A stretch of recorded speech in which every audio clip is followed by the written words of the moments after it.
அண்மை செய்தி. ஹைதராபாத்தில் நடிகை கஸ்தூரியை காவல்துறை கைது செய்துள்ளது. இது குறித்தான கூடுதல் விவரங்களோடு செய்தியாளர் கதிரவன் இணைப்பில் இணைகிறார். கதிரவன், இது குறித்தான முழு விவரங்களையும் பதிவு பண்ணலாம். தெலுங்கு மக்கள் குறித்து அவதூறு பரப்பும் வகையில பேசியதாக எழும்பூர் போலீசார் நடிகை கஸ்தூரி மீது 4 பிரிவின் கீழ வழக்கு பதிவு செய்திருந்தார்கள். 2 தனிப்படைகள் அமைத்து அவரை தேடி வந்த நிலையில ஹைதராபாத்தில் வைத்து நடிகை கஸ்தூரியை சென்னை தனிப்படை போலீசார் தற்போது கைது செய்திருக்கிறார்கள். அவரை சென்னைக்கு அழைத்து வரக்கூடிய பணியில ஈடுபட்டிருக்கிறார்கள். குறிப்பா ராஜரத்னம் மைதானம் அருகே நடைபெற்ற கூட்டம் ஒன்றில் பேசும்போது தெலுங்கு மக்களை அவதூறாக பேசியதாக தெலுங்கு மக்கள் பல்வேறு பகுதிகளிலும் அவர் மீது புகார்கள் கொடுக்கப்பட்டது. காவல் ஆணையர் அலுவலகத்தில் தெலுங்கு சம்மேளனம் சார்பாக ஒரு புகார் அளிக்கப்பட்டது. அதன் அடிப்படையில் எழும்பூர் போலீசார் 4 பிரிவின் கீழே வழக்குகள் பதிவு செய்து கஸ்தூரிக்கு சம்மன் வழங்க அவர் வீட்டுக்கு சென்ற போது அவர் தலைமறைவாக இருப்பது தெரிய வந்தது. அது மட்டும் இல்லாமல் அவர் சம்மனையும் அவரது வீட்டில் போயஸ் கார்டன் பகுதியில் அவர் வீட்டில் ஒட்டிவிட்டு சென்றார்கள். தொடர்ந்து பல்வேறு பகுதிகளில் அவரை தேடி வந்த நிலையில நடிகை கஸ்தூரி வந்துட்டு தற்போது ஹைதராபாத்தில் வைத்து கைது செய்யப்பட்டிருக்கிறார். ஏற்கனவே 2 தனிப்படை போலீசார் ஆந்திரா, ஹைதராபாத் போன்ற பகுதிகளில் முகாமிட்டு கஸ்தூரியை தேடி வந்த நிலையில தற்போது நடிகை கஸ்தூரி கைது செய்யப்பட்டிருக்கிறார். உயர்நீதிமன்றம், மதுரை நீதிமன்றம் ஆகியவற்றில் முன்ஜாமீன் கோரி அவரது நீதிமன்றத்தில் மனு தாக்கல் செய்திருந்த நிலையில கண்டனங்களுக்கு பிறகு நீதிபதிகள் அவர்கள் அந்த மனுவையும் தள்ளுபடி செய்தார்கள்.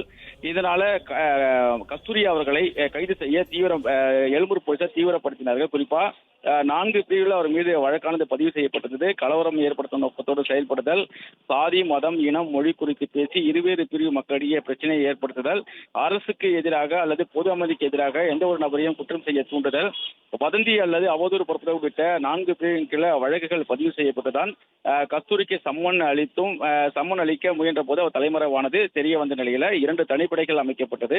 அதே போல மதுரை போலீசாரும் தனியாக வழக்கு பதிவு செய்து அவர்களும் 2 தனிப்படைகள் அமைக்கப்பட்டு கஸ்தூரியை தேடி வந்த நிலையில சென்னை தனிப்படை போலீசார் அவரை ஹைதராபாத்தில் வைத்து கைது செய்திருக்கிறார்கள்.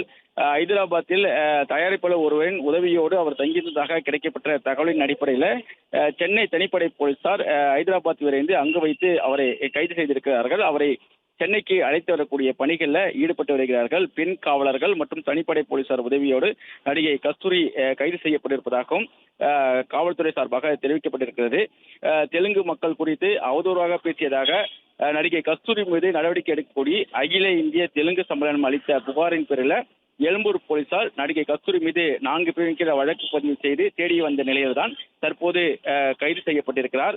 பிராமண சமூகத்தின் மீது தொடர்ந்து அவதூறு பரப்பப்பட்டு வருவதாகவும் அதற்கு கண்டனம் தெரிவிக்கும் வகையில் சென்னை எழும்பூர் ராஜரத்னம் மைதானத்தில் நடைபெற்ற கூட்டத்தில் கடந்த 3ஆம் தேதி நடிகை கஸ்தூரி பேசியிருந்தார்.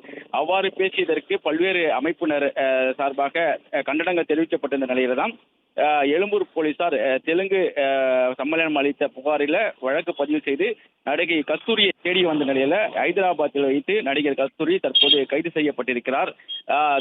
தயாரிப்பாளர் ஒருவன் உதவியோடு அவர் பதுங்கியிருந்ததாகவும் அவரை கைது செய்ய சென்றிருந்த நிலையில் தற்போது அவர் கைது செய்யப்பட்டிருக்கிறார். அவரை சென்னைக்கு அழைத்து வரக்கூடிய பணியில சென்னை போலீசார் ஈடுபட்டிருக்கிறார்கள்.